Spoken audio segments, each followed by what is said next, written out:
سحر انہیں جانو پھرتا ہے فلک برسوں، تب خاک کے دامن سے انسان نکلتا ہے۔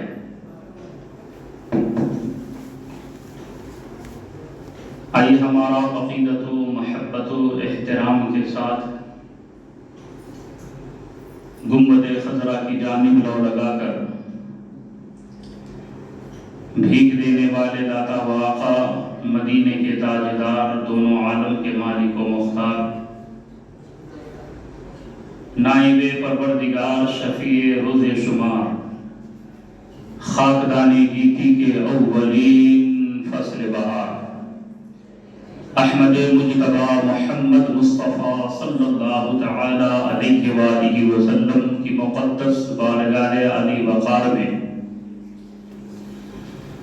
درود پاک کا نذرانہ بانداز غلامانہ پیش کرنے کی سعادتیں حاصل کریں۔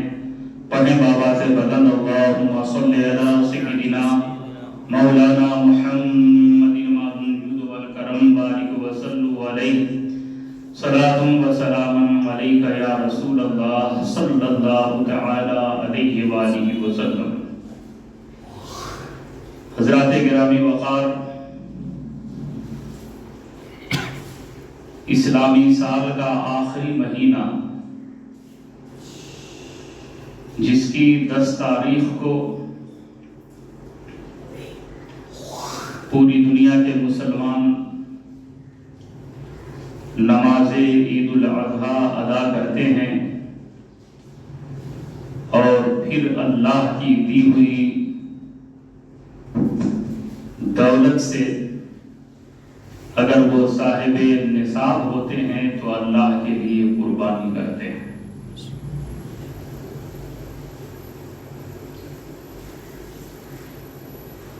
بقرعید کی آمد ہے، جیسے اس مہینے کی آمد ہوتی ہے، اللہ کے جلیل القدر پیغمبر حضرت سیدنا ابراہیم خلیل اللہ علیہ السلام اور آپ کے فرزند ارجمند حضرت سیدنا اسماعیل علیہ السلام کی یادیں ہر بندہ مومن کے دل میں تازہ ہوتی ہیں۔ کیوں؟ اس لیے کہ حضرت سیدنا ابراہیم علی نبینا علیہ السلام اور آپ کے فرزند ارجمند نے اللہ کی رضا و خوشنودی کے لیے اللہ تبارک و تعالی کے حکم پہ عمل کرتے ہوئے وہ عظیم قربانیاں پیش کی ہیں جس کی مثال رہتے دنیا تک کوئی پیش نہیں کر سکتا۔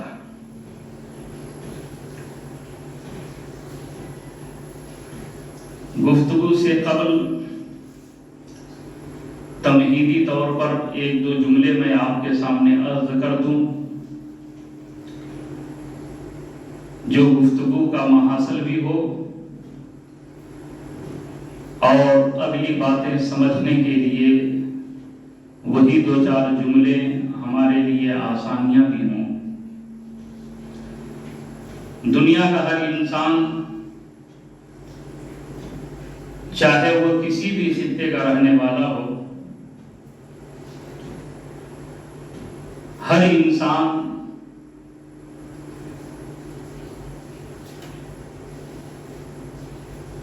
چار چیزوں سے محبت کرتا ہے۔ ہر ایک کے اندر اس کے دل میں یہ 4 چیزوں کی محبت ہوتی ہے۔ مثال کے طور پر دنیا کا ہر انسان اپنے وطن سے محبت کرتا ہے، دنیا کا ہر انسان مال و دولت سے محبت کرتا ہے، دنیا کا ہر انسان اپنی آل اولاد سے محبت کرتا ہے، اور دنیا کا ہر انسان اپنی جان سے محبت کرتا ہے۔ یہ 4 محبتیں وہ ہیں جو دنیا کے ہر انسان کے دل میں ہوتی ہیں، اور ان چاروں محبت کا جب آپس میں ٹکراؤ ہوتا ہے تو انسان کی یہ فطرت ہے کہ انسان ان محبتوں میں سے ایک محبت کو دوسرے محبت پر قربان کر دیتا ہے۔ مثال کے طور پر اپنا وطن سب کو محبوب ہوتا ہے، اپنا گاؤں سب کو پیارا ہوتا ہے، لیکن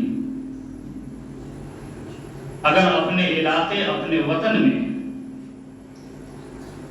کاروبار چل نہیں رہے ہیں، تجارت میں نقصان پہ نقصان ہو رہا ہے، کامیابی نہیں ملتی ہے، تو تھک کر کے وہ شخص یہ فیصلہ لے لیتا ہے کہ اس علاقے کو چھوڑ کر کسی اور علاقے میں جا کر اپنا کاروبار ہم شروع کریں گے، اور ایسی صورت میں وہ انسان ایک محبت کو دوسری محبت کے لیے قربان کر دیتا ہے، اپنے وطن کی محبت کو قربان کرتا ہے، اپنا علاقہ اپنی جائے پیدائش کو چھوڑ کر رزق کی تلاش کے لیے دوسری جگہ کو ترجیح دیتا ہے اور وہاں کوچ کر جاتا ہے۔ یہ انسان کی فطرت ہے۔ ہم یہاں آئے اسی مقصد کے تحت، آپ دوسری جگہ جاتے ہیں اسی مقصد کے تحت، ایک محبت پہ دوسری محبت کو انسان قربان کر دیتا ہے۔ ٹھیک ہے، آپ اپنا علاقہ اپنا گاؤں چھوڑ کے دوسری جگہ چلے گئے، اور وہاں جانے کے بعد آپ نے اپنے کاروبار کو کھڑا کر دیا، کام تو اچھا چل گیا، تجارت میں منافع ہونا شروع ہوئے، خرید و فروخت کا سلسلہ چلا، اور دیکھتے ہی دیکھتے آپ کے قدموں میں دولت کے انبار لگ گئے، لیکن تھوڑے ہی دنوں کے بعد پتہ یہ چلا کہ جس جگہ پہ آئے تھے کاروبار تو اچھا چل رہا ہے، لیکن یہاں کی آب و ہوا، یہاں کی فضا، یہاں کا ماحول بچوں کو راس نہیں آ رہا ہے، بچوں کی طبیعت دن بدن بدلتی جا رہی ہے، اور بچے بیماری کے شکار ہو گئے۔ اب جیسے ہی وہ بیماری کے شکار ہوتے ہیں تو اب وہاں پہ انسانوں کے لیے پھر ایک امتحان کا سلسلہ شروع ہو جاتا ہے۔